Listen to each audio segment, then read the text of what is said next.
मित्ता संवाद में आप सभी दर्शकों का स्वागत।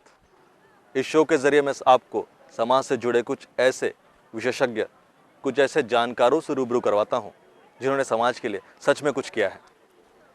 आज मेरे अतिथि गेस्ट हैं जो कि अगर भारत के विद्वानों की अगर सूची हम लोग निकालें तो शायद उस सूची में प्रथम 3 में शामिल हो सकते हैं। अगर उनकी विचारधारा पे सच में अगर भारत अमल करना शुरू करे तो शायद जल्द ही भारत एक प्रगत राष्ट्र बनकर सामने आ सकता है। जी हाँ, मेरे साथ आज है मिस्टर विजय मानकर जी। तो आइए उनसे बातचीत करते हैं। सर, बहुत बहुत स्वागत आपका मित्ता संवाद में। सर, बहुत सालों से मैं सुन रहा हूँ कि आप बहुत बड़े एक मोटिवेटर हैं, वक्ता हैं, संगठक हैं। तो मैं पूछना चाहूँगा कि आपके परिवार का थोड़ा बैकग्राउंड मुझे बताइए, कहाँ से आप आए हैं। शॉर्ट में बताइए थोड़ा सा, ताकि परिचय लोगों को हो कि बहुत सी चीज़ें पता नहीं है कि आप कहाँ से आते हैं, पढ़ाई क्या हुई, एजुकेशन, फैमिली बैकग्राउंड, कुछ शॉर्ट में अगर आप बता पाए तो। Born and brought up in Nagpur. जी। नागपुर में मेरा जन्म हुआ जी। फादर का नाम देवराव मानकर जी। मदर निर्मला मानकर। और एक बुद्धिस्ट परिवार में मैं पैदा हुआ और पूरा एजुकेशन नागपुर यूनिवर्सिटी से हुआ। जी। MSc tech applied geology, specialization in subsurface geology and environmental geology. क्या बात। हाँ। ये एमएससी टेक का डिग्री किया। उसके बाद में सिविल सर्विसेज के थ्रू जो है तो सेंट्रल सर्विसेज में एंटर हुआ। बढ़िया। ग्रुप पे गैजेटेड ऑफिसर। और उम्र के 21वें 22वें साल से बाबा साहब अम्बेडकर के राइटिंग एंड स्पीचेस जो है वो मैंने पढ़ना स्टार्ट किया। मतलब आप जुड़ गए, तब जुड़ गए। हाँ, मुझे याद आता है स्कॉलरशिप के पैसे से मैंने पहला वॉल्यूम खरीदा था। क्या बात। जब मैं एमएससी फर्स्ट ईयर में था तब जो स्कॉलरशिप मिली थी उसके पैसे से पहला वॉल्यूम खरीदा बाबा साहब का। तब से बाबा साहब को कंटिन्यूसली पढ़ रहा हूँ। जी।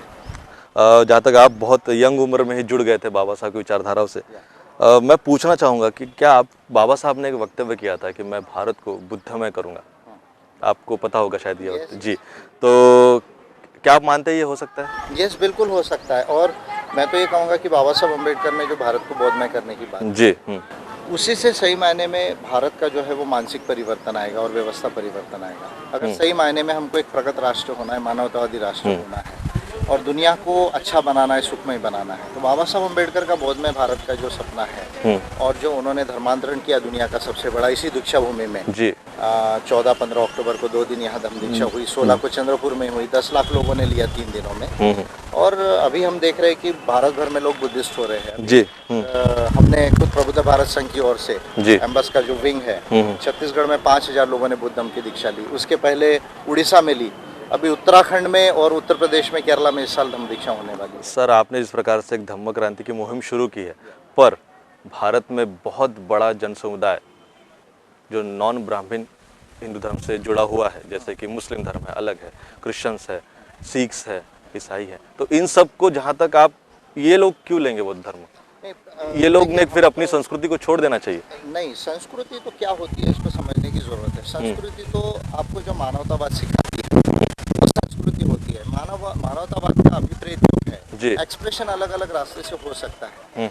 जहाँ तक मुस्लिम्स क्रिश्चियंस का सवाल है, तो किसी को फोर्स नहीं कर रहे, ये तो बाय कन्विक्शन आएगा, बाय कोर्शन नहीं। तो क्या बताएंगे आप उन्हें, क्यों बौद्ध धर्म लेना चाहिए? बुद्धिज्म इसलिए लेना चाहिए क्योंकि ये एक मानवतावादी रिलीजन है, साइंटिफिक रिलीजन है, रैशनल रिलीजन है और जो समता, स्वतंत्रता, बंधुता, न्याय में जो है वो बिलीव करता है। जी। और इसी के आधार पे जो है वो दुनिया जो है वो सुखमय हो सकती है। मुझे ऐसा लगता है कि मानवतावाद के अभिप्रेत, विज्ञान के अभिप्रेत दुनिया को अगर सुखमय बनाना है, डेवलप करके सुखमय बनाना है, तो बुद्धिज्म के अलावा रास्ता नहीं। अभी आप देखिए ग्लोबलाइजेशन आ गया, कैपिटलिज्म से इनइक्वालिटी बढ़ रही, विषमता बढ़ रही है। क्रिश्चियन वर्ल्ड और इस्लामिक वर्ल्ड के बीच में रिलीजन और कल्चर का कॉन्फ्लिक्ट है। जी। हिंदुइज्म और बाकी रिलीजन्स के बीच में भी कॉन्फ्लिक्ट हो रहा है। इस सब में दुनिया में बुद्ध का ही एक ऐसा मार्ग है जो शांति और प्रज्ञा से जो है वो मानवतावाद दिखा सकता है। तो ये ना ग्लोबलाइजेशन कर सकता है, ना दूसरे जो रिलीजियस कल्चर से वो कर सकते हैं। इसलिए दुनिया को बुद्धिज्म की जरूरत है। सर, आप कह रहे हैं दुनिया को बुद्धिज्म की ज़रूरत है, अच्छी बात हो। तुमने बताइए, आपने बताया कि साइंटिफिक धर्म है। सर, जहाँ पर हम देख रहे हैं कि कोई आत्मा ऐसी होती नहीं है, साइंटिफिकली भी प्रूव हो चुका है, डार्विन का सिद्धांत है, उत्क्रांति का सिद्धांत है, तो इन सब के बीच उस मूल निवासी आदिवासी को आप कैसे समझाएंगे कि बौद्ध धर्म, ये विचारधारा, साइंस कैसे आप समझाएंगे? नहीं, आदिवासी का तो एक्चुअली बुद्धिज्म तो आदिवासी रिलीजन ही है, मेरा ये मानना है। अच्छा। हाँ। क्योंकि आदिवासी जो है नाग असुर सिंधु सभ्यता बनाने वाले नागवंशी असुर लोग जो है, बाद में जब आर्यन कल्चर का इन्वेजन हुआ भारत में, जो जो ईरान से वो भाग कर आए, यहाँ पर बहुत फाइट हुआ, उसके बाद में जो है वर्ण व्यवस्था वगैरह बनी, उस समय आदिवासियों को जंगलों में जाना पड़ा। तो बेसिकली जो गण पद्धति है जिसको हम रिपब्लिकन सिस्टम बोलते हैं, जैसे शाक्य जो है, वज्जी है, लिच्छवी है, रामागम है, ये तो सब ट्राइबल रिपब्लिक से, और बुद्ध का जो रिलीजन है बेसिकली ट्राइबल रिपब्लिक से लिया है, और उसका साइंटिफिक डेवलपमेंट है जो बुद्ध ने धम्म में किया। तो आदिवासी तो मैं समझता हूँ कि सबसे क्लोज है बुद्धिज्म से। तो आदिवासी को अगर समझ में आ जाएगा कि बेसिकली ट्राइबल रिलीजन है, तो वो बड़े पैमाने पर लेंगे। सर, जहाँ तक अच्छी आपने बात बताई कि उनसे जुड़ा हुआ एक धर्म है। सर, दुनिया में 300 के ऊपर धर्म है जहाँ तक, और बहुत सी विचारधाराएं हैं, पर जहाँ तक देखने को मिल रहा है कि एक बीमारी के स्वरूप में हो रहा है। लोग अपने धर्म को बहुत सीरियसली ले रहे हैं, और जहाँ तक उससे मारा मारी से लेकर बहुत कुछ हो रहा है दुनिया भर में। तो इस बीमारी को दूर करने के लिए बौद्ध विचारधारा किस प्रकार से कारगर हो सकती है, आपको लगता है? एक तो सबसे पहले समझना होगा, जैसे बाबा साहब ने कहा कि इंसान धर्म के लिए नहीं होता, धर्म इंसान के लिए होता है। सबसे बेसिक बात है। दूसरा, धर्म जितने जो धर्म है अभी मेजर जो धर्म है 8-10 जो धर्म है, चाहे हम क्रिश्चियनिटी ले, चाहे इस्लाम ले, चाहे हम जोरास्ट्रियनिज्म ले, या हम जुडिशियज्म ले, या कन्फ्यूशियज्म ले, ताओइज्म ले, ठीक है ना, लूथरिज्म ले, ये जो मेजर रिलीजन्स हैं। एक तो सबसे इम्पोर्टेंट बात है जो गॉड और सोल जो है भी रिलीजन्स का सेंटर है। पर बाबा साहब अम्बेडकर ने कहा कि जो धम्म है, धम्म का सेंटर इंसान और नैतिकता होने चाहिए। धम्म का सेंटर इंसान और नैतिकता होनी चाहिए। ये और कोई रिलीजन नहीं करता है। सब लोग गॉड और सोल की दूसरे दुनिया की बात करते हैं। बाबा साहब कहते हैं इसका सेंटर इंसान होना चाहिए, नैतिकता होना चाहिए, ना कि कोई थर्ड पार्टी जो हमने देखी नहीं है, प्रूव होता है नहीं होता है। दूसरा, धर्म का मकसद जो है वो दूसरे जन्म की या सृष्टि की उत्पत्ति कैसे हुई, इसका विनाश कैसे होगा, ये नहीं खोजना होना चाहिए। धर्म का जो लक्ष्य है वो मानव दुखों की मुक्ति करना होना चाहिए। तो अब धम्म का जो फाउंडेशन है, तो धम्म का फाउंडेशन जो है वो यूनिक है दुनिया में, बाकी कोई रिलीजन इसके बराबर नहीं आता है। और जब इंसान प्रज्ञा से इस बात को समझेगा कि भाई हम गॉड और सोल के लिए इतना लड़ रहे हैं, सृष्टि की कैसी उत्पत्ति हुई, कैसा उसका जो है वो विलय होगा, इसके लिए हम इतना लड़ रहे हैं, जब ये बात उसको समझ में आएगी, और जब वो सेंटर मैन और मोरालिटी होना चाहिए, और दुनिया को सुखमय बनाना, दुख निवारण करना, ये उसका लक्ष्य होना चाहिए। जब ये इंसान को बात समझ में आएगी, तब जो ये रिलीजन का झगड़ा है वो समाप्त होगा दुनिया में। बहुत अच्छी बात बताई। सर, जिस प्रकार से हम देखते हैं चंगेज खान हो चुके हैं, हिटलर हो चुके हैं, और भी हलाकू हो चुके हैं, इन सब ने एक पीढ़ियों को नष्ट कर दिया एक वक्त पर, हम कह सकते हैं अपने जीवन काल में। पर कुछ ऐसी अमानवीय विचारधाराएं हैं जो पीढ़ी दर पीढ़ी मूल निवासियों को नुकसान पहुंचा रही है, उनको आहत कर रही है। तो फिर क्या लगता है कौन ज़्यादा खतरनाक है? मुझे तो ऐसा लगता है कि जो भारत के अंदर में जो ब्राह्मणिज्म की विचारधारा है, जिसने ऑलराउंड स्लेवरी किया, वर्ण और जाति बना के। देखिए, बाकी जगह तो लड़ाई हुई, लोगों ने एक दूसरे को मारा, या हम यूरोप की बात ले तो आर्थिक विषमता थी, अमेरिका की बात ले या बाकी जगह की तो रेशियल यानी काले गोरे का। लेकिन भारत के अंदर आप देखिए, धर्म कहता है कि आप नीचे रहेंगे, और माँ के पेट में जो बच्चा नहीं हुआ उसका भी प्लेस डिसाइड कर दिया। तो ऐसा तो मुझे नहीं लगता दुनिया के और कोई रिलीजन ने किया है, जो वेदों ने और शास्त्रों ने किया है। तो मेरे लिहाज से जो ब्राह्मणिज्म है, जो हिंदुइज्म है, वो सबसे वर्स्ट है। और बाबा साहब अम्बेडकर ने भी जब हिटलर के ऊपर कमेंट किया, तो एक जगह बाबा साहब ने कहा है कि अगर हिटलर को अगर ब्राह्मणिज्म मालूम होता, हिंदुइज्म मालूम होता, तो हिटलर दुनिया में इतना गलत काम भी करता और उस पर आरोप नहीं लगता।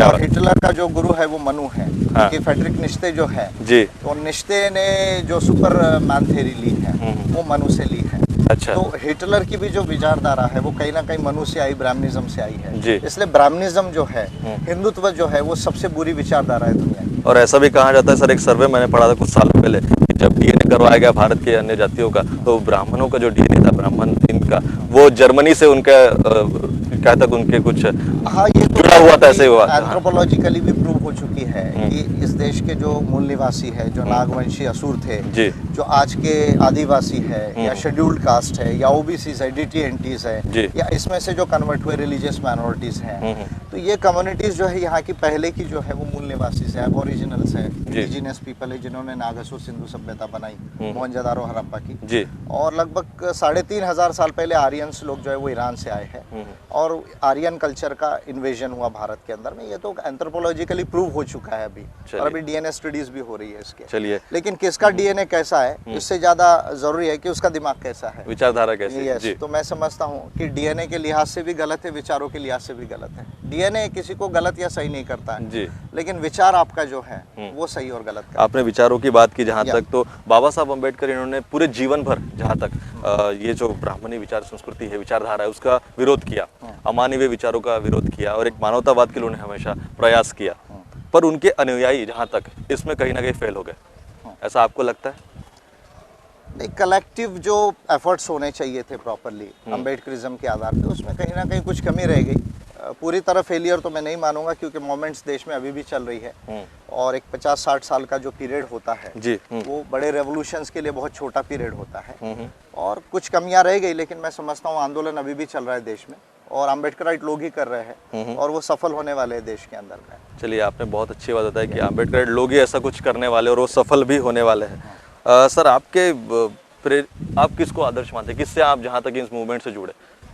मेरा आदर्श तो भगवान बुद्ध बाबा साहब अम्बेडकर है। चलिए, और जहाँ तक मैं आपको जानता हूँ कि आप एक बहुत अच्छे कुशल संगठक रह चुके हैं, मोटिवेटर रह चुके हैं, आपने एक बहुत बड़े परिवर्तनवादी आंदोलन का आप हिस्सा रह चुके हैं। जहाँ तक आप बीएसपी पार्टी से भी जुड़े हुए थे, जहाँ तक, और काफ़ी समय तक जुड़े रहे, पर जहाँ तक फिर वहाँ से आप अलग हुए और आपने अम्बेडकरिज्म इस बात को जहाँ तक समर्थन दिया, तो क्या वहाँ पर अम्बेडकरिज्म को उतना न्याय नहीं दिया जा रहा था? सबसे पहली बात जो है, एक तो गवर्नमेंट सर्विस में होने की वजह से आप किसी पार्टी का मेंबर नहीं बन सकते, ये रूल है। मुझे लगता है सबको जानने की जरूरत है।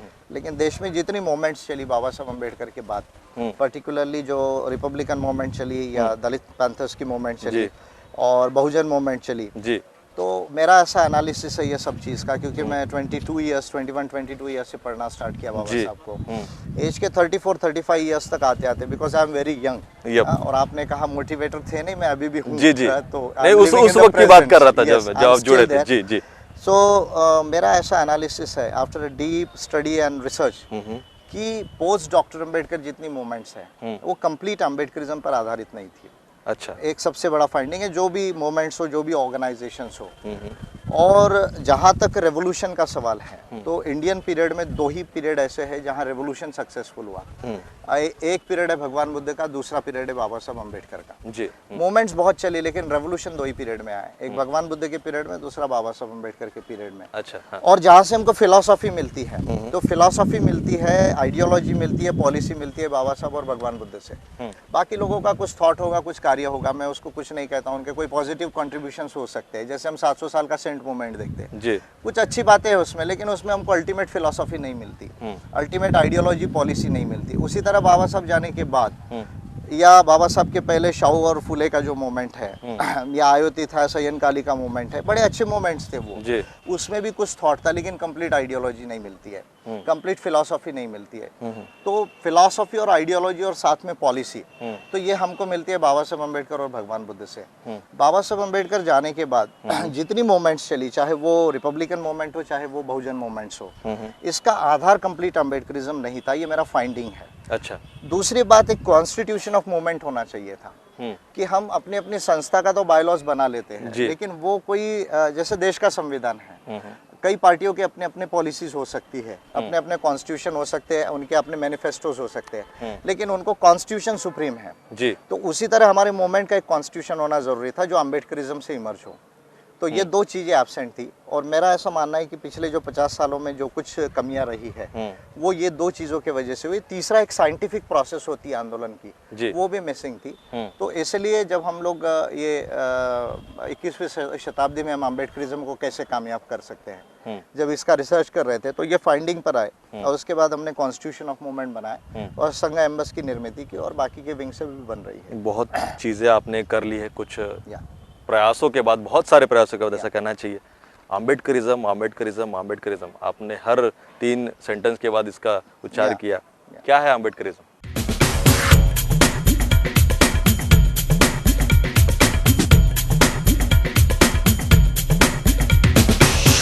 बहुत चीज़ें आपने कर ली है, कुछ प्रयासों के बाद, बहुत सारे प्रयासों के बाद, ऐसा कहना चाहिए।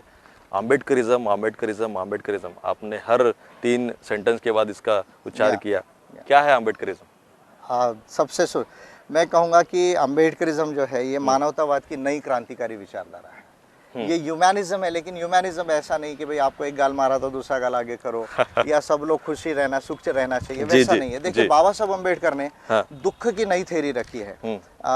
वॉल्यूम नंबर 18 अगर पार्ट नंबर 3 अगर आप पढ़ेंगे तो मुझे लगता है page number, if I am not wrong, 340 या 240 पे बाबा साहब अम्बेडकर ने दुख की नई थ्योरी रखी। और बुद्धानिस धम्मा में भी वो दुख की नई थ्योरी रखी है। बाबा साहब कहते हैं कि दुख की निर्मिति जो है वो इंडिविजुअल से ज्यादा सोशल है। अच्छा। यानी 3 तरह के दुख है, एक व्यक्तिगत दुख है, एक सामुदायिक दुख है, तीसरा पर्यावरण का दुख है। पर्यावरण का दुख हम देख रहे हैं, ग्लोबल वार्मिंग वगैरह हो रही है, जो ये सब हो रहा है। इंडिविजुअल दुख है, अगर हम कोई दुष्कर्म करते हैं, मान लीजिए पंचशील का पालन नहीं करते हैं, तो हमारे लाइफ में दुख आएगा।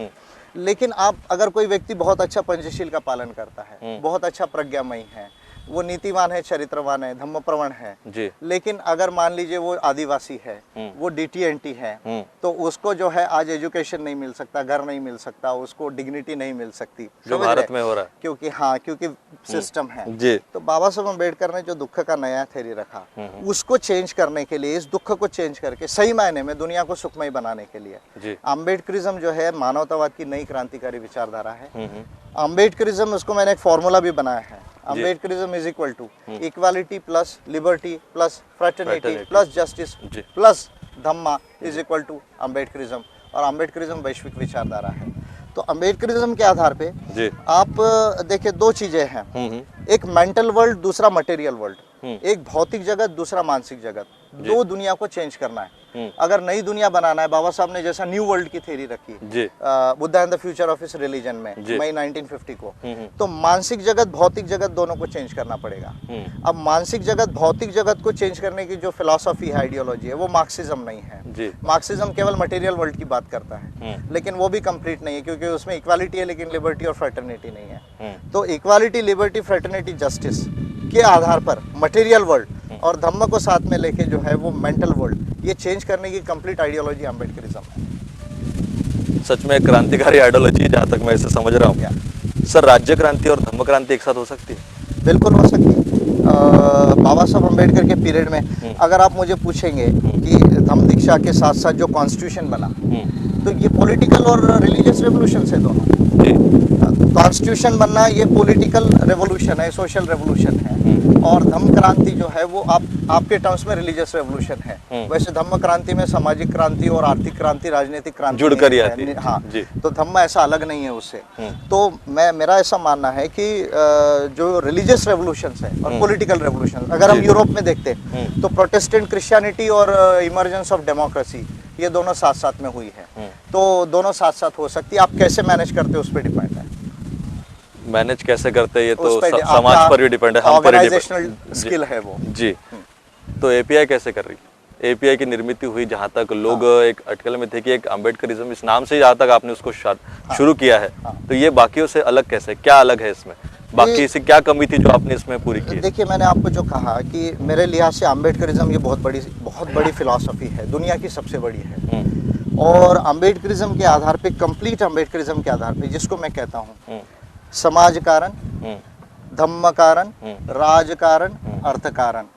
समाज कारण, धम्म कारण, राज कारण, अर्थ कारण, विज्ञान कारण, तंत्र विज्ञान कारण, राष्ट्र कारण, विश्व कारण। ये 8 कारण यानी 8 ऑपरेशंस मिला के अम्बेडकरिज्म कंप्लीट होता है। ठीक है। अब ये कंप्लीट मूवमेंट जो है संघ एम्बस ने किया, और उसकी जो है, जो मैं 2 चीजें का, आप कॉन्स्टिट्यूशन ऑफ इंडिया को कैसे इंप्लीमेंट करोगे, इंपॉर्टेंट बात। बाबा साहब अम्बेडकर की स्टेट सोशलिज्म की थॉट है, बाबा साहब की अर्बनाइजेशन की थॉट है, बाबा साहब अम्बेडकर की इंडस्ट्रियलाइजेशन की थॉट है, बाबा साहब अम्बेडकर की इकोनॉमिक पॉलिसी है, जिसको हम अम्बेडकराइट इकोनॉमिक्स कहते हैं जी। इसको आप कैसे लागू करोगे? तो इसके लिए तो आपके पास पॉलिसी होना चाहिए, आइडियोलॉजी होना चाहिए, और कॉन्स्टिट्यूशन तो इम्प्लीमेंट पार्लियामेंट और सुप्रीम कोर्ट से होता है जी, हाई कोर्ट से और असेंबली से होता है जी। तो वहां तक आपको पहुंचना पड़ेगा। तो कंप्लीट अम्बेडकरिज्म के आधार पे इसका एक पॉलिसी डॉक्यूमेंट बना के, जो बाबा साहब की पॉलिसीज थी उसको लेके और अम्बेडकरिज्म के आइडियोलॉजी को लेकर इसका पॉलिसी डॉक्यूमेंट कॉन्स्टिट्यूशन में अडॉप्ट किया। एपीआई मेरे लिहाज से पहली पार्टी है देश की जिसने गवर्नमेंट बनने के पहले उसकी पॉलिसी डिक्लेयर की है।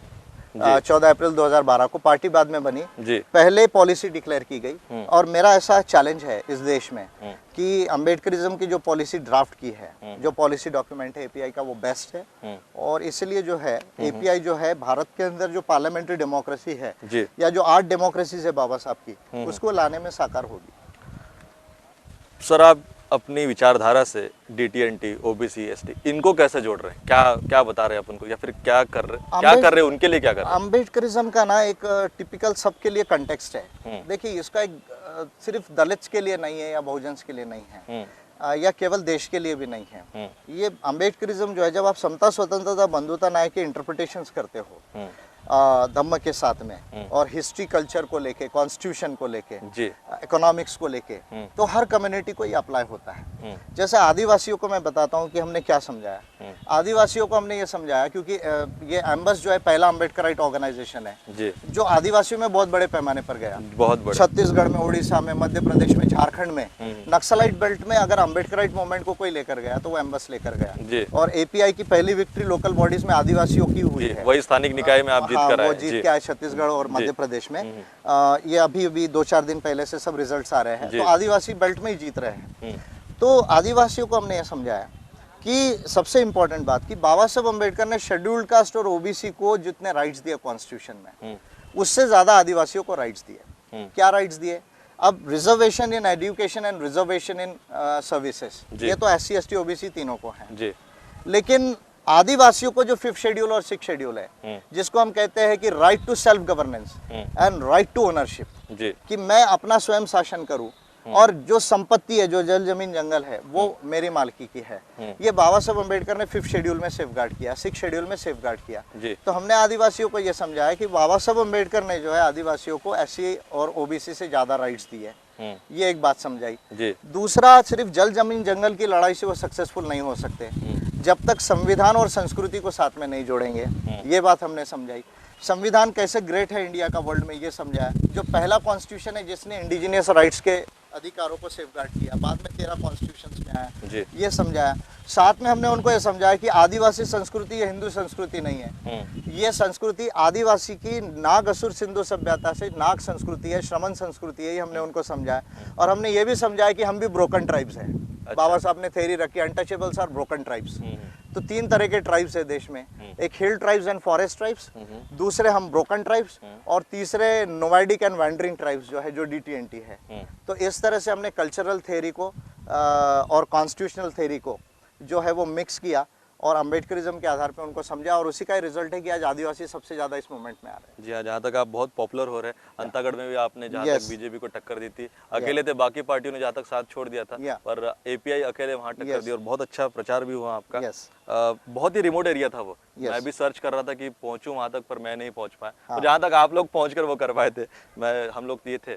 सर, मैं एक और चीज़ आपसे पूछना चाहूँगा कि जिस प्रकार से हम देखते हैं कि रिजर्वेशन एक बहुत बड़ा मुद्दा है, जिससे बहुत लोगों का उद्धार हो रहा है, बहुत सी पीढ़ियों का उद्धार हो रहा है।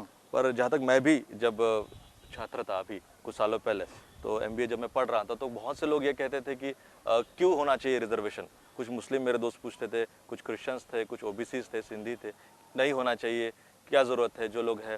फिर मैं उन्हें जवाब देता था कि एक चांस है उन लोगों के लिए। तो आपको क्या लगता है, रिजर्वेशन क्या है, क्या होना चाहिए, नहीं होना चाहिए? मैंने तो एक स्लोगन ही दिया है, वो स्लोगन आरक्षण कब तक, जाति व्यवस्था जब तक। अच्छा, मैंने ये स्लोगन ही दिया, I am the propagator of this slogan, आरक्षण कब तक, जाति व्यवस्था जब तक। और आरक्षण आपको समझना पड़ेगा। देखिए, it is a sort of a compensation for historical discrimination. और रिजर्वेशन, इंडियन कॉन्स्टिट्यूशन ये एक नहीं है, 20 कॉन्स्टिट्यूशन है दुनिया के जिसमें रिजर्वेशन है। फॉर एग्जांपल साउथ अफ्रीका है, मलेशिया है, अमेरिका है, ऑफ कोर्स वो कॉन्स्टिट्यूशन में नहीं, लॉ से बना है। उसके बाद में आपका जॉर्डन के अंदर में है, बांग्लादेश के अंदर में है। तो दुनिया के अंदर में जो है 20 ऐसी कंट्रीज है जिसमें आरक्षण है, और 13 ऐसी कंट्रीज है, वेनेजुएला, मेक्सिको, इस तरह की कंट्रीज जो है, न्यूजीलैंड, जिसमें आदिवासियों के राइट्स है। तो ये जो सारी जो रिजर्वेशन की बेसिक कंसेप्ट है, ऑफ कोर्स बाबा साहब अम्बेडकर पहले कॉन्स्टिट्यूशनल फिलोसोफर है दुनिया के जिन्होंने रिजर्वेशन को फंडामेंटल राइट बनाया कॉन्स्टिट्यूशन में। ये बात और है, सुप्रीम कोर्ट उसको एनेबलिंग राइट बोलता है।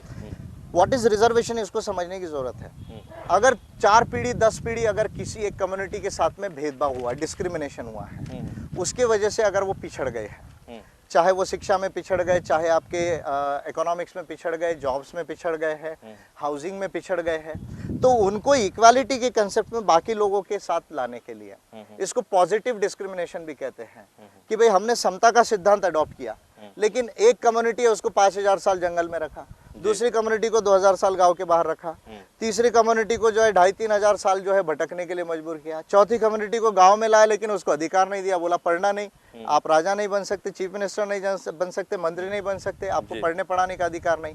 तो क्या किया, 2000-3000 साल डिस्क्रिमिनेशन हुआ, पीढ़ी दर पीढ़ी डिस्क्रिमिनेट हुई। अब संविधान बना और संविधान ने समता का सिद्धांत अडॉप्ट किया। अब ये समता लाओगे कैसे आप? केवल पैदा हो जाने से तो समान नहीं होता, भले इंसान समान पैदा होता है लेकिन जब वो माँ के पेट से बाहर आता है तो वो सोशल वर्ल्ड में आता है, इकोनॉमिक वर्ल्ड में आता है, वो वर्ल्ड इनइक्वल रहता है। तो इसको समान बनाने के लिए रिजर्वेशन बेसिकली हिस्टोरिकल कंपनसेशन है एक तरह का, और ये सोशल रिप्रेजेंटेशन है। रिजर्वेशन हमको इंडिविजुअली नहीं मिला, एज SC ST OBC मिला है, यानी हम लोग जाकर जो है ये समता के सिद्धांत को, समता की पॉलिसी को अडॉप्ट कर सके, ये उसका जो है वो सेकंड एस्पेक्ट है। और दूसरा, अगर रिजर्वेशन आप मुझे पूछोगे प्योरली, तो आज केवल 1% जॉब्स में है। देखिए 7% ऑर्गेनाइज सेक्टर है देश का जी, जिसमें 4% प्राइवेट ऑर्गेनाइज सेक्टर है, 3% पब्लिक यानी गवर्नमेंट ऑर्गेनाइज सेक्टर है। उस 3% में रिजर्वेशन है, 3% में 50% रिजर्वेशन यानी 1.5% जॉब्स में आपको रिजर्वेशन है। उसमें अगर आप बैकलॉग निकालोगे तो केवल 1% जॉब्स में रिजर्वेशन है। और मैं कहता हूँ कि प्राइवेट सेक्टर में रिजर्वेशन की आवश्यकता है। जुडिशरी में आपका एक जज नहीं बनता आदिवासियों का आज तक, DT&T का, वहाँ रिजर्वेशन की आवश्यकता है। इसके साथ आर्म्ड फोर्सेस में रिजर्वेशन की आवश्यकता है। और अगर मुझे ऐसा लगता है कि 20-30 साल ऐसी अगर पॉलिसी अडॉप्ट की गई कि सब जगह रिजर्वेशन दिया गया, 40-50 साल ठीक से दिया गया, साथ में मंदिरों की संपत्ति का राष्ट्रीयकरण कर दिया जाए और अम्बेडकराइट अर्थशास्त्र कॉन्स्टिट्यूशन के साथ साथ लागू कर दिया जाए, तो देश में 50 साल में समानता आ जाएगी। उसके बाद शायद आरक्षण की जरूरत ना रहे। तब तक के आरक्षण की जरूरत केवल गवर्नमेंट में नहीं, प्राइवेट सेक्टर में भी है। चलिए, मेरा सवाल वही था आपसे कि क्या प्राइवेट और कॉर्पोरेट सेक्टर में रिजर्वेशन होना चाहिए, FDI में होना चाहिए, ये सारी चीज़ों में। तो जहाँ तक आपने अच्छा कारगर जवाब भी दिया है उसका, सर मैं एक और चीज़ आपसे पूछना चाहूँगा कि जिस प्रकार से क्या लगता है आपको अभी भारत में क्या राजनीतिकरण क्या चल रहा है? जिस प्रकार से कुछ पार्टियाँ जीत कर आई हैं, अभी कुछ पार्टियों का हनन हो चुका है, कई सालों का राज्य खत्म हो चुका है, पर दिल्ली में अभी क्या हो रहा है, कुछ आपको लग रहा है क्या?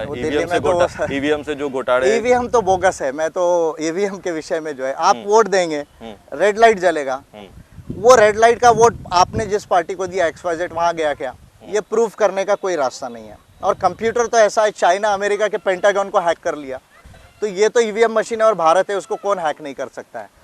और ईवीएम मशीन में इसलिए जो है वीपैट जो है, यानी जो वोटर स्लिप निकलना चाहिए, उस स्लिप को डब्बे में डालना चाहिए और काउंटिंग के वक्त दोनों को काउंट करना चाहिए। मैं समझता हूँ एक इलेक्शन ऐसा हो गया, ईवीएम कितनी सच्ची है पता चल जाएगा। नहीं तो क्या आपको इस बार लगता है कि दिल्ली में आम आदमी पार्टी को जीतने दिया जाएगा ताकि गड़बड़ी है ऐसा पता न चले, ऐसा कुछ आपको लगता है? नहीं, अब ईवीएम मशीन जो है अगर उसको बहुत ज्यादा चेक किया होगा और बहुत ऑब्जर्वेंस रखा होगा तो हो सकता है कि टैंपरिंग कम हो, तो फिर जो वोट पड़ा है वो पार्टी जीतेगी।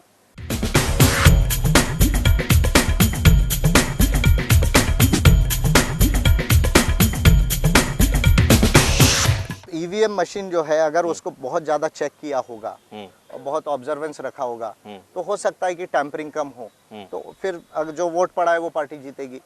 तो सर्विस जो बता रहे हैं, यानी ईवीएम को भी जो है टैंपरिंग करने का एक तरीका होता है। तो अगर आपका विजिलेंस हो, पार्टीज भी विजिलेंस रखती है उसके चेकिंग से लेके काउंटिंग तक के, उसको अगर ठीक ठाक रखा हो या उसके पहले RTI वगैरह करके चेक किया हो सारी चीजें, ईवीएम्स कैसी है, क्या है टेक्निकल उसके स्पेसिफिकेशंस, थोड़ा कम हो सकता है टैंपरिंग। अगर परसेंटेज थोड़ा भी अगर टैंपरिंग का कम हो गया तो जिसको जो रियल वोट मिला है वो जीतेगा, वो तो 10 तारीख को पता चल जाएगा। जिस प्रकार से अभी बात हुई विधानसभा की चल रही है दिल्ली के ही, तो 70 विधानसभा सीटों के लिए 120 सांसद जहां तक बाहर जीते हुए एक पार्टी है BJP, उन्होंने यूज किए जहाँ तक उनको प्रचार के लिए भेजा। क्या ये सही है कि एक किसी और जगह के पार्टी को जिसे चुनकर दिया है लोगों ने, वो कहीं और जाकर प्रचार में वो अपना समय बिता रहा है? क्या ये सही है? दो चीजें देखिए, अभिव्यक्ति की स्वतंत्रता कॉन्स्टिट्यूशन में तो है, तो कोई भी व्यक्ति देश में जा सकता है, अपनी बात बोल सकता है, वो तो फंडामेंटल राइट है, उसको मैं नहीं कहूंगा।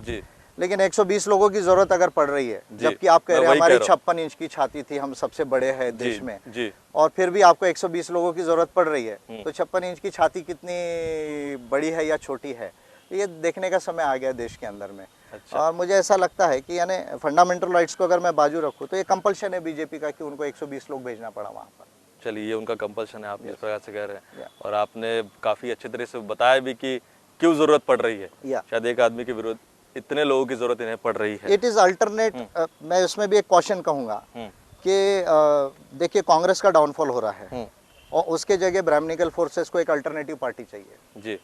क्योंकि डेमोक्रेसी में तो दो पार्टी लगेगी, आपको एक पार्टी से काम नहीं तो चलेगा। वैसे सवाल छत्तीसगढ़ से पूछा गया था हाँ, आपको। तो जी। इसलिए मैं अपने लोगों को भी कहता हूँ दो जी। तीन पार्टी रही तो अच्छा है डेमोक्रेसी के लिए। अच्छा। तो लेकिन लोग समझते नहीं हैं। हाँ। तो कांग्रेस जो है वो उसका डाउनफॉल हो रहा है। ब्राह्मणिकल फोर्सेस को एक अल्टरनेटिव पार्टी चाहिए, तो वो पार्टी को वो आम आदमी पार्टी को इमर्ज करा रहे हैं।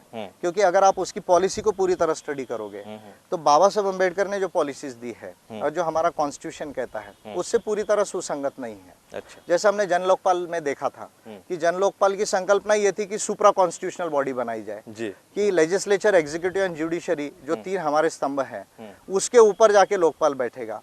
तो ये सुप्रा कॉन्स्टिट्यूशनल बॉडी की जो थिंकिंग थी, तो ये थिंकिंग टोटली जो है वो कॉन्स्टिट्यूशन को वायलेट करती है। और इसमें से जो है जो बाबा साहब अम्बेडकर ने कॉन्स्टिट्यूशन बनाया जो दुनिया का बेस्ट है, उसके इम्प्लीमेंटेशन और अम्बेडकरिज्म की पॉलिसी का इम्प्लीमेंटेशन, अगर इसके आधार पे अगर आप आम आदमी पार्टी को अगर इवैल्यूएट करोगे तो आपको बीजेपी, कांग्रेस और उसमें ज़्यादा फर्क नज़र नहीं आएगा। काफ़ी अच्छी तरह से आपने बताया कि किस प्रकार से इन पार्टियों को हम एवेलेट कर सकते हैं, फिर कर पा रहे हैं। सर, एक और पार्टी है जो भी बहुत पॉपुलर हो रही है, साउथ से आई है, हैदराबाद से, MIM। तो उसने भी जहाँ तक महाराष्ट्र में जड़ें मजबूत करना शुरू कर दिया है, तो क्या लगता है कि क्या होने वाला है? समीकरण बदलेंगे महाराष्ट्र के भी? नहीं, अभी BMP भी आ रही है। नहीं, बहुत अच्छा है। मैं तो कहता हूँ दो चार पार्टियां अच्छी आई अगर डेमोक्रेसी में, तो आर्टिकुलेशन चेंज हो सकता है। और ओवरऑल सोशो पॉलिटिकल सिनारियो देखो, पॉलिटिकल पार्लियामेंट्री डेमोक्रेसी में चेंजेस होते रहते हैं। अभी दिल्ली इलेक्शन हुआ, इसके बाद यूपी, बिहार के और बंगाल के इलेक्शंस है, वहाँ क्या चेंजेस होते हैं इस पे भी डिपेंड करेगा। महाराष्ट्र के अंदर में किस तरह के मोमेंट्स चलते हैं, किस तरह के न्यू एंट्रेंट्स होते हैं उस पर भी डिपेंड करेगा। लेट अस वेट एंड सी, देखेंगे कौन कौन क्या क्या कर रहा है। लेकिन मैं तो इतना ही कहूँगा कि जो अम्बेडकरिज्म की पॉलिसी के करीब है वही हमारा कल्याण हो सकता है, अदरवाइज नहीं हो सकता है। जहाँ तक मैं बौद्धों की बात करूँ, शेड्यूल कास्ट की बात करूँ, या शेड्यूल ट्राइब्स, ओबीसीज की बात करूँ, या इवन इंडिया की बात करूँ, ओवरऑल में जो है अगर आप कॉन्स्टिट्यूशन और अम्बेडकरिज्म की पॉलिसी के आधार पे चलेंगे तो ही इंडिया का जो है वो चेंज आएगा, इंडिया में डेवलपमेंट होगा, अदरवाइज नहीं।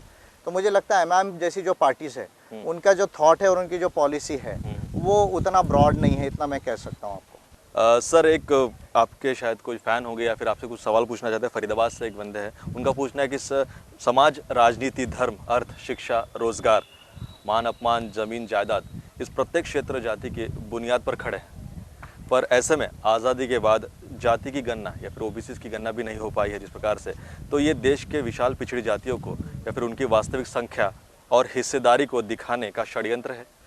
इस पर आपका क्या उपचार है या फिर आपकी पार्टी इसके लिए क्या कर रही है? बिल्कुल कॉन्स्पिरेसी है। और अच्छा सवाल पूछा। और जब 2011 में सेंसस चल रहा था जी, तो संघ एम्बस और उसका एक विंग है PCDHR जो कॉन्स्टिट्यूशनल मैटर्स को डील करता है। और हम लोगों ने सबसे पहले इस देश के अंदर में एक सुप्रीम कोर्ट ऑफ इंडिया में एक रिट पिटीशन डाली थी और सुप्रीम कोर्ट ने उसको यानी एडमिट नहीं किया था। उस पिटीशन का यही कंटेंट था कि आप प्लानिंग कैसे बनाओगे, आप समता, स्वतंत्रता, बंधुता, न्याय की बात हमारा कॉन्स्टिट्यूशन कहता है। जी जी। वेलफेयर स्टेट का जो है, जो कल्याणकारी राज्य की बात करता है, इसके लिए जो पॉलिसीज चाहिए उसके लिए तो आपको डेटा चाहिए जी। तो नो डेटा नो प्लानिंग। तो अगर आपके पास डेटा ही नहीं है तो आप प्लानिंग क्या बनाओगे? सपोज आपको मालूम ही नहीं कि देश में गरीब कितने हैं, किस तरह की गरीबी है, तो आप प्लानिंग क्या बनाओगे उनके लिए? मान लीजिए आपको मालूम ही नहीं कि एजुकेशन कैसा है, तो आप हायर एजुकेशन क्या है, उसमें भी साइंटिफिक टेक्निकल एजुकेशन क्या है। जी, जी। आप मेक इन इंडिया की बात कर रहे हैं लेकिन आपको मालूम ही नहीं स्किल्स क्या है, तो आप क्या पॉलिसी बनाओगे? तो नो डेटा नो प्लानिंग। तो इस आधार पे हमने जो है वो एक रिट पिटीशन डाला था, वो रिजेक्ट हुआ। उसके बाद सेकंड और रिट पिटीशन डाला हमने DT&T के केस को लेकर कि भाई भारत के जो भटके विमुक्त हैं इनका डेटा ही नहीं है और ये सबसे ज्यादा इनके साथ कास्ट डिस्क्रिमिनेशन हो रहा है। तो वो केस जो है वो एडमिट किया सुप्रीम कोर्ट ने और अभी वो केस चल रहा है। और वो केस अगर उसका डिसीजन आता है तो मुझे ऐसा लगता है कि स्टैटिस्टिक्स जो है वो इकट्ठा करने का डायरेक्शन सुप्रीम कोर्ट दे सकता है। ये जो है ऑफ कोर्स वो केस के रिजल्ट पर डिपेंड करेगा। दूसरी बात, जो हमारा सोशो इकोनॉमिक कास्ट सेंसस हुआ है जो जनरल सेंसस के साथ हुआ है, उसमें कुछ डाटा वेरियस कम्युनिटीज का कैच किया है। मुझे ऐसा लगता है कि हमको उसको पब्लिक करने के लिए फोर्स करना चाहिए देश में, क्योंकि वो डेटा में बहुत कुछ कैप्चर हुआ है कि भारत के अंदर वेरियस कम्युनिटीज का इंक्लूडिंग ओबीसीज क्या पोजीशन है, पर वो data government of India public नहीं कर रही है। उसके लिए मैं आरटीआई किया, मेरे पास पूरा डिटेल है और वो डेटा इकट्ठा हो गया है, उसका प्रोसेसिंग चालू था। अब वो डेटा अगर पब्लिश हो तो कुछ डेटा आपके पास में आ सकता है कि इस देश के ओबीसी का जो है वो क्या परसेंटेज है देश के अंदर में, क्या उनकी परिस्थिति है, सोशियो इकोनॉमिक इंडिकेटर्स क्या है उनके। जहाँ तक संघ एम्बस का सवाल है या पीसीडीएचआर उसकी विंग का सवाल है या एपीआई का सवाल है, इस पूरे इशू को देश में लाने के लिए हम लोग फाइट कर रहे हैं और वो कॉन्स्टिट्यूशन के माध्यम से, सुप्रीम कोर्ट के माध्यम से कर रहे हैं। जिस प्रकार से आपने बताया मेक इन इंडिया, भारत कुछ नाम छुपा रहा है, ऐसी 2-3 चीज़ें आपने बताई। और वैसे तो बहुत सी बातें इलेक्शन से पहले की गई थी, काले धन वालों के नाम देंगे, स्विस बैंक के अकाउंट्स के नाम बताएंगे, बहुत सी चीज़ें छुपाई जा रही है। तो क्या लगता है ये सरकार वायदे पूरे करेगी या फिर बस बातों ही बातों में रहेगी, लोगों को उलझा के रखेगी? मेरा तो ये कहना है कि जो सरकार जो है जातीय पूंजीवादियों के पैसों से ही चुन के आई है, वो भारत की जो ब्लैक इकोनॉमी है उसको कैसे दूर करेगी। अब ब्लैक इकोनॉमी केवल फॉरेन में नहीं है, जो फॉरेन में ब्लैक इकोनॉमी है वो टोटल ब्लैक इकोनॉमी का केवल 10 से 15% है। सच में भारत की 90% ब्लैक इकोनॉमी देश के अंदर है और भारत की जो टोटल अर्थव्यवस्था है 113 लाख करोड़ जो है, उसका आधा जो है 50% ऑफ जीडीपी ये ब्लैक इकोनॉमी है। अच्छा, ये ब्लैक इकोनॉमी ऐसा नहीं है कि 5% 10% है, it is a major issue of macro economics and political economy. यानी मैक्रो इकोनॉमिक्स और माइक्रो इकोनॉमिक्स जो होता है, तो मैक्रो इकोनॉमिक्स जैसे भारत में गरीबी है, भारत में पिछड़ापन है, भारत में बेरोजगार है, भारत में स्वास्थ्य नहीं है, हम कहते गवर्नमेंट कहती है हमारे पास में बजट नहीं है, लेकिन भारत के अंदर में ये जो टैक्सेस नहीं आ रहे हैं और जो ब्लैक इकोनॉमी बन गई 50%, वो 90% भारत के अंदर है, 10% फॉरेन में है। तो मैं कह रहा हूँ कि फॉरेन में आप जो है वो लाएंगे, आपको जब लाना है जब वो नेम देंगे, क्योंकि डबल टैक्सेशन ट्रीटीज है तो इसमें समय लग सकता है, लेकिन भारत में जो 90% अर्थव्यवस्था है उसको आप वाइट क्यों नहीं करते। तो मोदी गवर्नमेंट ने व्हाइट पेपर जो है पार्लियामेंट में टेबल करना चाहिए ब्लैक इकोनॉमी के ऊपर में, और भारत के अंदर में जो 90% जो ब्लैक इकोनॉमी है वो किस किस के पास है और उसको टैक्स लगा के वापस लाना चाहिए, तब हम मानेंगे कि मोदी गवर्नमेंट ने कुछ काम किया करके। अदरवाइज मोदी गवर्नमेंट जो है वो केवल स्लोगन की गवर्नमेंट है। सबका साथ सबका विकास जो है, मुझे ऐसा लगता है कि सबका साथ का मतलब होता है सबका वोट लो और सबका विकास की जगह कुछ का विकास जो है, ऐसी ये नीति है। तो इससे चेंज नहीं आएगा देश में। ब्लैक इकोनॉमी बहुत बड़ा सब्जेक्ट है और मुझे ऐसा लगता है कि इवन आम आदमी पार्टी ने इसको गलत बोला है, क्योंकि देश के अंदर मंदिरों में भी काला धन है, मंदिरों के साथ प्राइवेट कंपनीज में सबसे ज्यादा काला धन है और एनजीओज में काला धन है।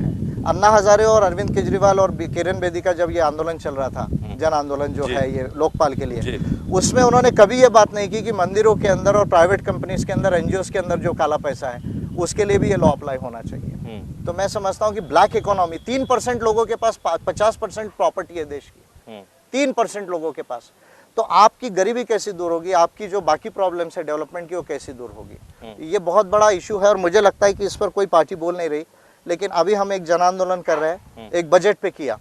बजट कैसा होना चाहिए सबसे पहले एपीआई ने बताया, बजट बनने के पहले। लोग बजट बनने के बाद क्रिटिसाइज करते हैं। We are the first organisation जिन्होंने कहा कि बजट में ये होना चाहिए और उसके आधार पे हमने एजिटेशन किया, पिटीशन किया, अब उसको फॉलो कर रहे हैं।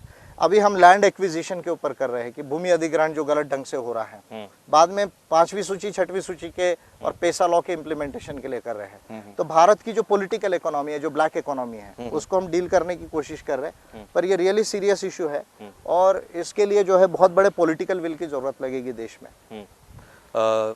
काफ़ी अच्छी बात आपने फिर से बताई कि किस प्रकार से हम भारत को डेवलप करने के लिए काम कर सकते हैं, और आपने बजट के लिए बहुत अच्छी बात बताई कि आप ऐसा कर रहे हैं, शायद सरकार उसको ध्यान में ले, ऐसा मैं चाहूँगा। सर, जिस प्रकार से हम देख रहे हैं कि डॉलर के और रुपए की कीमत में तफावत बहुत बढ़ती जा रही है, तो उसको जहाँ तक पैसे रुपये को मजबूत करने के लिए आप क्या सजेस्ट करेंगे?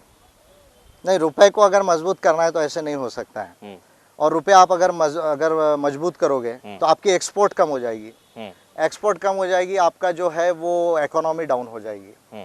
तो आप रुपए को ऐसा स्ट्रांग नहीं कर सकते। जो लोग कहते हैं रुपए को स्ट्रांग करेंगे, ऐसा कभी नहीं होगा कि डॉलर जो है वो रुपए से जो है वो सस्ता होगा। अच्छा, ऐसा नहीं होगा, क्योंकि उनको जो है वो फाइनेंस समझता नहीं, जिनको वो लोग ये बात कर रहे हैं, वो रामदेव बाबा वाले 500 1000 की नोट छाप दो और वो ये हो जाएगा, उससे नहीं होने वाला है।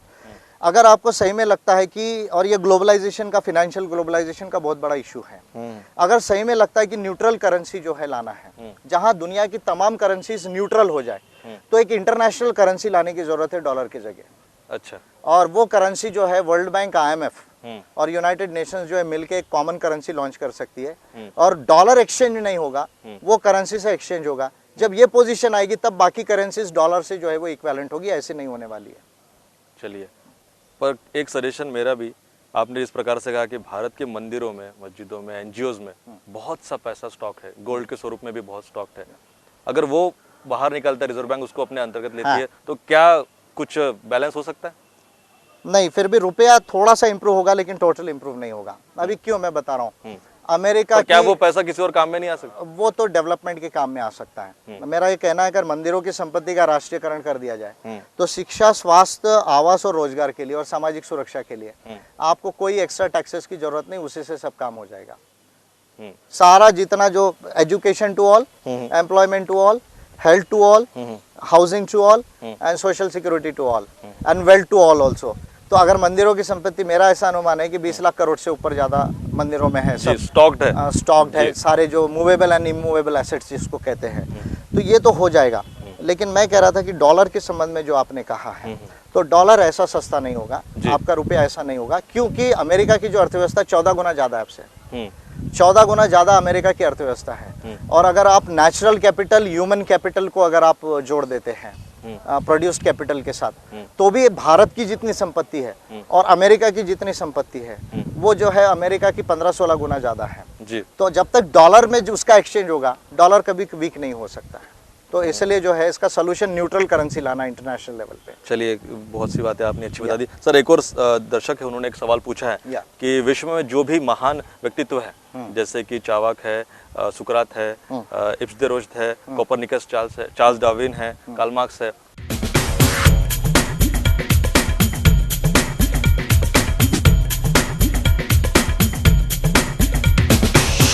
सर एक और दर्शक है, उन्होंने एक सवाल पूछा है कि विश्व में जो भी महान व्यक्तित्व है, जैसे कि चावाक है, सुकरात है, इब्स-दे-रोज़्द है, कोपरनिकस चार्ल्स डार्विन है, कार्ल मार्क्स है, तो इन सब की विचारधारा समझने के लिए बहुत लंबा समय लग गया लोगों को, कह सकते हैं कि उसमें क्या है, डिटेल पढ़ने के लिए। तो बाबा साहब की विचारधारा को, जहाँ तक इनका कहना है कि बाबा साहब की बात समझने के लिए भी कुछ वक्त लग जाएगा, तो उनकी विचारधारा और उसको सरल करने के लिए आपका API या फिर आपका संगठन क्या कर रहा है? यही तो हमने किया, जो national plan to succeed in Ambedkarism बनाया। तो बाबा साहब का लिटरेचर 22 वॉल्यूम्स में है। उसके बाद में कॉन्स्टिट्यूएंट असेंबली डिबेट्स के 12 वॉल्यूम्स हैं। कॉन्स्टिट्यूशन फ्रेमिंग कमेटीज जो लगभग 20 कमेटी में काम किया 23 में बाबा साहब ने, ड्राफ्टिंग कमेटी के अलावा बोल रहा हूँ मैं, उसके मिनट्स के रिकॉर्ड्स हैं। उसके बाद में मूक नायक से प्रबुद्ध भारत तक जो है वो जर्नल्स है जी। और बाबा साहब पे 50-60 स्टैंडर्ड बायोग्राफीज है। उसके अलावा मेरा ऐसा अनुमान है 20-25% लिटरेचर अभी भी अनपब्लिश्ड है बाबा साहब का। हाँ। तो इतना तो आप पढ़ोगे तो एक जीवन तो लग जाएगा आपको, और लगना भी चाहिए मुझे लगता है, क्योंकि डॉक्टर अम्बेडकर कोई सिंपल सब्जेक्ट तो नहीं है जी। लेकिन ये काम हर कोई नहीं कर पाएगा। तो इसके लिए हमने क्या किया, कॉन्स्टिट्यूशन ऑफ मूवमेंट बनाया। बाबा साहब की तमाम आर्ट लिटरेचर से बाबा साहब का आइडियोलॉजी को एक 24-25 चैप्टर्स में लाया। उसके 5 गोल्स लाए कि भाई ये 5 गोल है जो अम्बेडकरिज्म से पूरे करना चाहते थे बाबा साहब। उन्होंने तो सबसे बड़ा रेवोल्यूशन लाया दुनिया का, तो वो, और उसके बाद इंडिया कैसा बने, वर्ल्ड कैसा बना, उसके ये 5 गोल और उसके आगे का 1 गोल है वर्ल्ड लेवल का जो है वो। तो ये हमको करना है देश में। और अम्बेडकरिज्म को हम, we are embassy is the first organisation of India जिसने साइंटिफिक ट्रेनिंग जो है वो स्टार्ट किया। मेरा ऐसा मानना है कि अभी तक बहुजन समाज के अंदर जितने ऑर्गेनाइजेशंस हैं उनको साइंटिफिक ट्रेनिंग क्या होती है मालूम नहीं है। Cadre is not a training, cadre is not a training, आपके बाकी जो एक्टिविटीज होती है वो भी ट्रेनिंग नहीं है। तो एम्बस जो है, संघ एम्बस पहला ऑर्गेनाइजेशन है देश का जिसने साइंटिफिक ट्रेनिंग लाई, और ट्रेनिंग के अंदर हम बाकायदा अम्बेडकरिज्म पढ़ाते हैं और एक दिन के कैंप में भी पढ़ाते हैं शॉर्ट में। तो उसको जो है इजीली हम समझ के आगे जा सकते हैं। और जिसको डिटेल में पढ़ना है तो बाबा साहब अम्बेडकर तो ओशन है, ओशन और आसमान जितना इन्फिनाइट है उतना भगवान बुद्ध और बाबा साहब अम्बेडकर है। आप उनको पढ़ते रहिए, आपको समझ में आएगा। लेकिन वो काम कुछ लोगों को करना चाहिए, जिसको मैं कहता हूँ नॉलेज सेंटर में, जिनको आगे का रिसर्च करना है जी। लेकिन मासेस के लिए शॉर्ट में अम्बेडकरिज्म हम उनको समझा सकते हैं। और वो कॉन्स्टिट्यूशन ऑफ मूवमेंट हमने जो बनाया उसमें सारा एविडेंस के साथ लिखा है, पेज नंबर के साथ में। सर, जिस प्रकार से हम देखते हैं कि आजकल सोशल मीडिया बहुत पॉपुलर हो रहा है, जिस प्रकार से हम कहते हैं कि आदमी के विचार जहाँ तक होते हैं उसी से उसकी पहचान होती है, तो आपके संगठन इस 21वीं सदी में आज के युवा जहाँ तक गाँव-गाँव तक इंटरनेट पहुँच चुका है, तो आपका संगठन क्या कर रहा है, इस उपयोग या फिर इस माध्यम का भी उपयोग कर रहा है कि नहीं कर रहा है? अभी फेसबुक पर जो है एम्बस प्रबुद्ध भारत और अम्बेडकराइट पार्टी ऑफ इंडिया के 2 कम्युनिटी पेजेस है और हमने ये टारगेट ही रखा है 2015 में 1 करोड़ लोगों तक हम पहुंचेंगे। अभी 20 लाख लोगों तक हम लोग पहुंच रहे हैं। अच्छा। 2015 का टारगेट है 1 करोड़ लोगों का और उसके साथ हम गूगल और ट्विटर के ऊपर में भी आने वाले हैं। व्हाट्सएप पे भी थोड़ा थोड़ा चल रहा है। हमारा टारगेट एक ये है अल्टरनेटिव मीडिया डेवलप करने का। आप लोग मीडिया फील्ड के लोग हैं जी। शायद फ्यूचर अभी देखेंगे क्या होता है, लेकिन ऐसा कह रहे कि अगर 4G आएगा तो जो इलेक्ट्रॉनिक मीडिया है उससे ज्यादा पावरफुल सोशल मीडिया हो जाएगा। अच्छा। जो कहते हैं ना कर लो दुनिया मुट्ठी में, तो सही में मुट्ठी में होने वाली है, मोबाइल में सब आने वाला है। अच्छा। 4G में।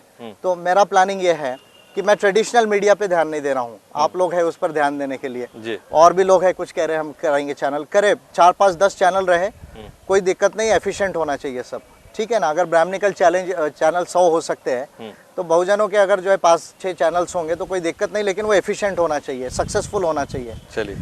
लेकिन मेरा ऐसा मानना है कि अल्टरनेटिव मीडिया डेवलप करना है, तो अल्टरनेटिव मीडिया जो है वो सोशल मीडिया होगा। मेरा ऐसा अंडरस्टैंडिंग है कि जब 4G आएगा तो सोशल मीडिया सबसे पावरफुल होगा दुनिया में, और इसको ज्योग्राफी का लिमिट नहीं है। हमारे चैनल को इंडिया का लिमिट है, इसको ज्योग्राफी का लिमिट नहीं है। तो हम जो है फेसबुक के ऊपर, गूगल प्लस के ऊपर में जो है, ट्विटर और व्हाट्सएप के ऊपर बहुत बड़ा जो है एक नेटवर्क बना रहे हैं और अभी जो है हम ऑलरेडी 20 लाख लोगों के ऊपर पहुंच गए हैं और 2015 में हम 1 करोड़ लोगों के तक जाएंगे। लेकिन इसको हम देखिए, मैं जिसको अम्बेडकरिज्म का विज्ञान कारण और तंत्र विज्ञान कारण कहता हूँ। बाबा साहब पहले व्यक्ति थे जिन्होंने इंडस्ट्रियलाइजेशन की बात की, साइंस एंड टेक्नोलॉजी की बात की भारत में। तो साइंस एंड टेक्नोलॉजी का उपयोग मानव कल्याण के लिए करना चाहिए। तो इंटरनेट का जो उपयोग है मैं अम्बेडकरियन एनलाइटनमेंट के लिए करने वाला हूँ। जो इंटरनेट के ऊपर में बहुत सारी रबिश बातें होती है, छोटी मोटी एंटरटेनमेंट की बात होती है, जस्ट सिचुएशनल बात होती है, उसको अम्बेडकरिज्म सिखाने के लिए, अम्बेडकरियन एनलाइटनमेंट के लिए, तो उसके लिए मैं यूज़ कर रहा हूँ। और आपके जानकारी के लिए कहूँगा कि e journalism, e Ambedkarite journalism on Facebook and Google plus, ये स्टार्ट करने वाला एम्बस पहला ऑर्गेनाइजेशन है और मैं पहला व्यक्ति हूँ जो सिस्टमैटिकली ई जर्नलिज्म को स्टार्ट किया है। और एम्बस प्रबुद्ध भारत पर और API पर जो है सिस्टमैटिक आर्टिकल्स भी आ रहे हैं, बाकी वीडियो क्लिपिंग्स और बाकी चीज़ों के अलावा, न्यूज़ के अलावा। तो मैं फेसबुक को, इंटरनेट को जो है जर्नलिज्म के लिए यूज़ करना चाह रहा हूँ और सबसे बड़ा मीडिया इस पे बनाएंगे। 1 करोड़ लोगों तक हम इस साल पहुंच जाएंगे, उसके आगे का टारगेट बाद में डिसाइड करूंगा। चलिए, आप धीरे धीरे टारगेट बढ़ाते रहे, हम तो यही चाहेंगे और लोग भी शायद वो आर्टिकल्स को पसंद भी करेंगे। सर, मैं एक और चीज़ आपसे पूछना चाहूँगा कि मैं भारत बहुत से राज्यों में घूमा हूँ, बहुत से युवाओं से मेरी बातचीत होती है, अदर कास्ट के लोगों से भी मेरी बातचीत होती है, तो वे पूछते हैं कि बाबा साहब ने सिर्फ आप ही के लिए कुछ करके रखा है, सिर्फ आप ही के है, हमारे लिए कुछ नहीं करके रखा है। तो क्या आप कुछ अगर समुदाय के हिसाब से बता पाएंगे कि बाबा साहब ने कॉन्स्टिट्यूशन में उनके लिए क्या क्या करके रखा है, या फिर उन्होंने कैसे इंक्लूड किया, उनके भी उत्थान के लिए क्या क्या किया? देखिए, सबसे पहली बात तो इंडियन हिस्ट्री को समझना है। 26 नवंबर 1949 के पहले भारत लोकतांत्रिक भारत नहीं था, संवैधानिक भारत नहीं था। 4 इंडिया थे, अभी हम 5वें इंडिया में हैं। 4 इंडिया, एक नाग सिंधु इंडिया, दूसरा वैदिक इंडिया, तीसरा बुद्धिस्ट इंडिया, चौथा हिंदू इंडिया। बाबा साहब ने 5वां इंडिया क्रिएट किया। अच्छा। वो इंडिया को मैं कहता हूँ संवैधानिक और लोकतांत्रिक Bharat, constitutional and democratic India.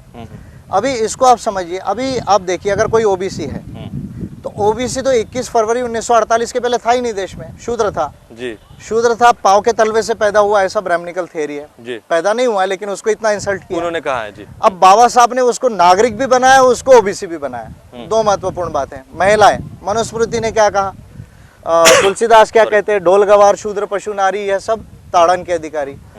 पुरुषों के बराबर समान नागरिक महिलाओं को बनाया, किसने बनाया? बाबा साहब अम्बेडकर ने। वोटिंग राइट किसने दिया? बाबा साहब अम्बेडकर ने।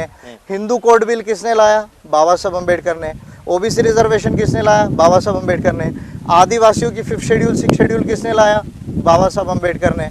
अब रिलीजियस फ्रीडम, माइनॉरिटीज, मुस्लिम हो, क्रिश्चियन हो, उनको आज अपना फेथ प्रैक्टिस करने का जो है वो यहाँ फ्रीडम है देश में। आप पाकिस्तान में जाके नहीं प्रोफेस कर सकते क्रिश्चियनिटी को या हिंदुइज्म को या इवन बुद्धिज्म को, या सऊदी अरेबिया में नहीं कर सकते। रिलीजियस फ्रीडम कॉन्स्टिट्यूशन में गारंटी किसने किया? उनकी एजुकेशनल इंस्टीट्यूशंस को स्पेशल जो कंसेशंस जो है वो किसने दिए? बाबा साहब अम्बेडकर ने। तो आप अगर भारत के जो नवनिर्माण जो बाबा साहब अम्बेडकर ने किया, एक नया भारत बनाया, संवैधानिक और लोकतांत्रिक भारत, तो ये भारत अगर बना नहीं होता तो आप मुझे बताइए आज ओबीसी कहाँ रहता? गांव के अंदर रहता, लेकिन वहीं रहता, लोहार सुतार कुमार करता, आज कलेक्टर कमिश्नर बनता या मिनिस्टर चीफ मिनिस्टर बनते? नहीं बनते। आदिवासी लोग जो है वो कहाँ रहते? जंगलों में रहते, उनको तो कंपल्शन था। डीटीएनटी लोगों को तो वहीं रखा रहता, क्रिमिनल ट्राइब्स को जी उसके अंदर से बाहर ही। तो बाबा साहब अम्बेडकर ने भारत का नया फाउंडेशन डेवलप किया, सबको नागरिक बनाया, देश को संवैधानिक लोकतांत्रिक भारत बनाया। अदरवाइज इंडिया को दुनिया में कोई पूछने वाला नहीं। आज ओबामा आया, आप कॉन्स्टिट्यूशनल और डेमोक्रेटिक कंट्री हो इसलिए, अदरवाइज आता नहीं था। समझ रहे आप जी? तो बाबा साहब अम्बेडकर ने इंडिया को महान बनाया, इंडिया को नई पहचान दी, हर कम्युनिटी को नागरिक बनाया और उसको राइट्स दिए। तो ये काम तो मुझे लगता है 26 नवंबर 1949 के पहले नहीं था। तो इसलिए अगर सही मायने में बहुजनों के कोई लिबरेटर है, अगर बहुजनों के कोई मसैया है, तो वो बाबा साहब अम्बेडकर है। द मसैया ऑफ द बहुजन्स इज बाबा साहब अम्बेडकर। और मैं गांधी जी किस राष्ट्र के पिता है ये मैं नहीं जानता, क्योंकि बाबा साहब ने कहा था कि India is not a nation. जो 25 नवंबर 1949 को कॉन्स्टिट्यूएंट असेंबली का भाषण है बाबा साहब का, बाबा साहब ने कहा था कास्ट आर एंटी नेशनल, जब तक भारत में जातियां रहेंगी भारत राष्ट्र नहीं है। और गांधी जी तो जाति और वर्ण को बनाए रखना चाहते थे। तो इसलिए गांधी जी, हाँ, तो गांधी जी किस राष्ट्र के पिता ये तो मैं नहीं जानता, लेकिन संवैधानिक और लोकतांत्रिक भारत के राष्ट्रपिता ये डॉक्टर बाबा साहब अम्बेडकर है। इसलिए बाबा साहब अम्बेडकर से बड़ा ग्रेट व्यक्ति कोई नहीं हुआ बुद्ध के बाद इंडिया के अंदर में, और बाबा साहब थे इसलिए इंडिया में चेंज आ रहा है सबके लाइफ में। चलिए सर, बहुत बहुत शुक्रिया हमसे बातचीत करने के लिए। बस आखिरी आपको कहना चाहूँगा, अगर आप कुछ हमारे ऑडियंस को या फिर आज के युवाओं को कुछ संदेश देना चाहें आपके तरफ से, तो आप बात कर सकते हैं। नहीं, मैं तो वो सवाल आपसे एक्सपेक्ट कर रहा था, आपने किया नहीं मुझे युवाओं के लिए जी। तो युवाओं के लिए स्पेशली बोलूंगा कार्यक्रम के लिए, इसलिए आखिरी में रखा हूं कि आप कुछ कहें। हमारा मैत्री संवाद है ना, मैत्री संवाद जो है उनके दर्शकों के लिए, स्पेशली युवाओं के लिए, क्योंकि मैं आया भी युवाओं के लिए वहाँ आया हूँ। स्पेशली जो है मैं आवाज टीवी के लिए नहीं आया, आज मैं स्पेशली युवाओं के लिए आया हूँ। हमारी बात ही वैसे और आवाज टीवी को इसलिए कॉन्ग्रेचुलेट करता हूँ कि उन्होंने युवाओं का इतना अच्छा प्रोग्राम जो है वो टेकअप किया, इसलिए आवाज टीवी को कॉन्ग्रेचुलेट करता हूँ। युवाओं को सबसे पहले बाबा साहब अम्बेडकर भगवान बुद्ध ने जो कहा है, दो चीजें। सबसे पहले कैरेक्टर को बिल्डअप करना चाहिए। अगर ये पीढ़ी कैरेक्टर को बिल्डअप नहीं करेगी, तो कैरेक्टर बिल्डअप नहीं करेगी तो आपकी जो भी अचीवमेंट है उसका कोई यूज नहीं रहेगा। तो कैरेक्टर को बिल्डअप कर रहा है। कैरेक्टर को बिल्डअप करने के साथ, जिसको हम शील कहते हैं, मॉरलिटी करते हैं, उसको डेवलप करने के साथ साथ हमको बाबा साहब अम्बेडकर के दो मैसेजेस हैं, higher education and key post. We must go into higher education and key posts, यानी आप higher education, post graduation and beyond start होता है अभी। उसमें भी अभी जिस तरह दुनिया बदल रही है ग्लोबलाइजेशन की वजह से, if you go for a scientific and technical education and skill education, then you will develop. आप सिंपल ग्रेजुएशन वगैरह करके नहीं चलेगा, सिंपल एमए करके नहीं चलेगा, साइंटिफिक टेक्निकल एजुकेशन की तरफ जाना पड़ेगा, या आपको जिसमें स्किल डेवलपमेंट हो वो करना पड़ेगा। या जो लोग एमए कर रहे, ये कर रहे हैं, वो लोग जो है पीएचडी कर सकते हैं, या आईएएस ऑफिसर से इस तरह की चीज़ों में आ सकते हैं। बाबा साहब का जो संदेश है, higher education and key post, Baba Saheb ने एक बड़ी महत्वपूर्ण बात कही है कि higher education is the panacea of all the ills of scheduled caste. यानी हमको ऐसा लगता है, हमको लोगों को लगता है बहुत पैसा आ जाएगा तो अच्छा होगा, किसी को लगता है मैं ऑफिसर बन जाऊंगा तो अच्छा हो जाएगा, किसी को लगता है मैं अगर एमएलए बन गया, एमपी बन गया तो अच्छा हो जाएगा। बाबा साहब कहते हैं कि शेड्यूल्ड कास्ट का अगर बीमारी है, उस बीमारी का सबसे एकमात्र अच्छा सोल्यूशन है तो है हायर एजुकेशन। जी क्यों? ये दुनिया इंटेलिजेंस की दुनिया है, और इंटेलिजेंस में अगर आप सुपीरियर रहोगे, सपोज जैसे मैं कहता हूँ कि भाई आप किसी भी देश के ब्राह्मणिकल पर्सन को विजय मान करके आगे लाओ, जेटली को लाओ, भागवत को लाओ, सुषमा स्वराज को लाओ, राहुल गांधी को लाओ, किसी को भी लाओ, और 1 घंटे के अंदर, आधे घंटे के अंदर पता चल जाएगा कि इस देश के अम्बेडकराइट लोग इंटेलिजेंट है या इस देश के एरियल और एंटी इंटेलिजेंट है। ये मैं बार बार चैलेंज करते रहता हूँ। क्यों चैलेंज कर रहा हूँ?